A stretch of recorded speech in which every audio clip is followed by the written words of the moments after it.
Hello, everyone. Welcome to Club La Santa Ironman Lanzarote. My name's Kevin McKinnon, and I am here with our women's defending champion, Lydia Dant.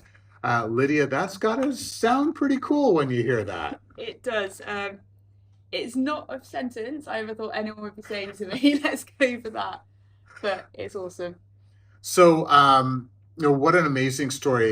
2018, 2019, you decide you want to do some pretty major life changes, Well, and 2018, I decided to 2018. enter a triathlon. Okay, I there we decided to go. enter Ironman Wales. In 2018, as I decided, I wanted a massive challenge in my life, and that's how my triathlon journey started from there onwards. But it wasn't until last year that I actually made my debut over Ironman full distance.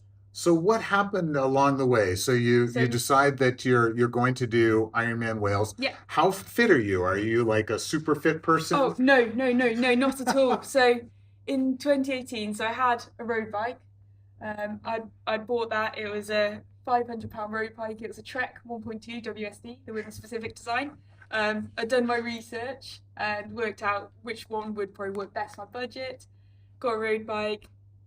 2018, sat there after one Christmas and was thinking, right, okay, I'd like to do something else in my life. Like I'd gone through university, I started a job in a corporate company, just about to look at buying a house in the next few years. Um, and I was like, I actually want some more adventures. I want memories and experiences to look back on. So obviously the logical solution was to enter Ironman Wales. I'd never run. I think I'd run one half Not marathon. sure that's the logical No, it for wasn't. most But people. somehow I managed to get into that as a logical Yeah. solution. I at that point, so I couldn't run 10k.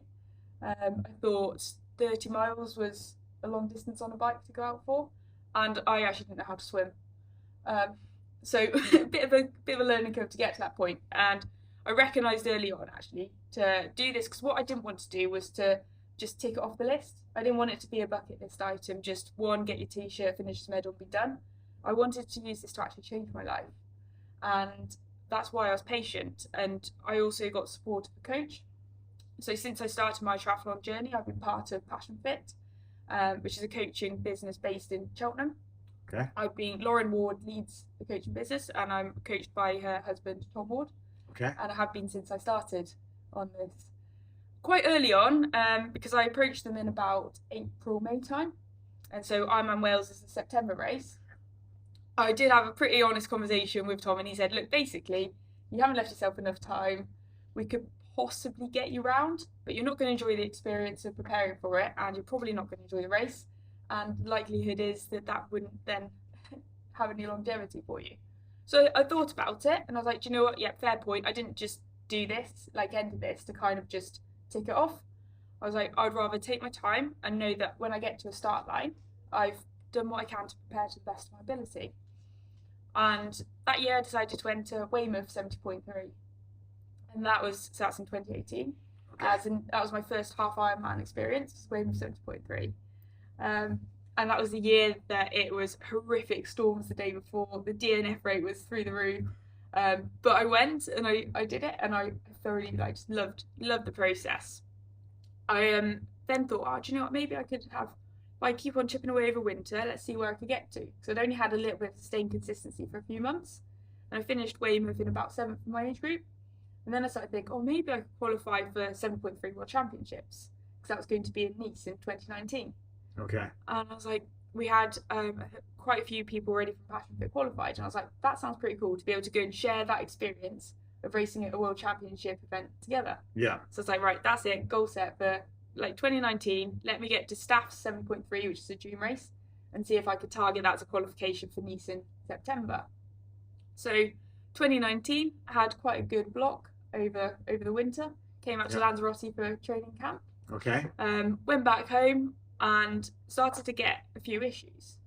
So I had some pain down the side of my ribs, and it happened on one side, and I was like, oh, that's a bit odd, but really excruciating. Like I couldn't sleep, and breathing was difficult, etc. But it kind of went. I went and sought medical advice, and I thought maybe I just torn an intercostal or something, and it just went so quickly, and I was like, okay, well, it's just one of those things. And then it happened again on the other side. I'm like, well, that's not quite right. And again, I went back to the doctors. They did some more tests. Nothing came up that was obvious. And again, it just went. And then it happened again for the third time, back on the original side. And like this was debilitating. Like I couldn't sleep, I couldn't walk. You know when you have little drop curves, just stepping down from a curve, just pain ricochet through my body. So I got to the point I was like, well, actually, you probably should go to A&E now, and go and see what is actually wrong. So it turns out I had a series of blood clots in my lungs. Oh, so wow. pulmonary embolisms. Okay. So obviously that stopped training for a little bit. Okay. But in that time, and this is when I started to work with Tom slightly differently in terms of how I was coached. It was just because I might not be able to go and race immediately in like the next few like couple of months, etc. Didn't mean that my journey as an athlete would be any less accomplished just because I wasn't going to a start line. Right. So I looked for other opportunities that I could give back to the community I was in. So we had quite a few people at that point preparing for Ironman Lanzarote. Okay. So I used to go out and just take water for their long runs and make sure I was at all the group sessions and use that time to learn more about like the athletic piece, what I could, so that when I returned to training properly, I'd use that time and could actually then, look at it and think, actually, I didn't waste it. Right. So I actually got to the start line for staffs in 2019.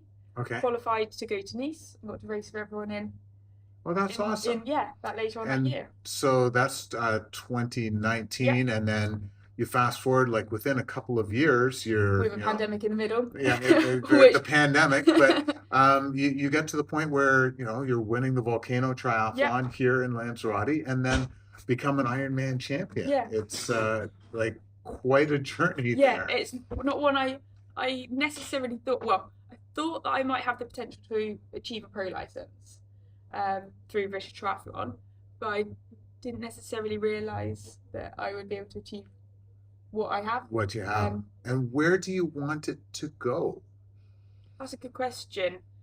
Like for me, what I want to do is to look back and to know that with the privilege that I have as racing as a professional athlete, I've used the platform and the opportunity to move the sport forwards.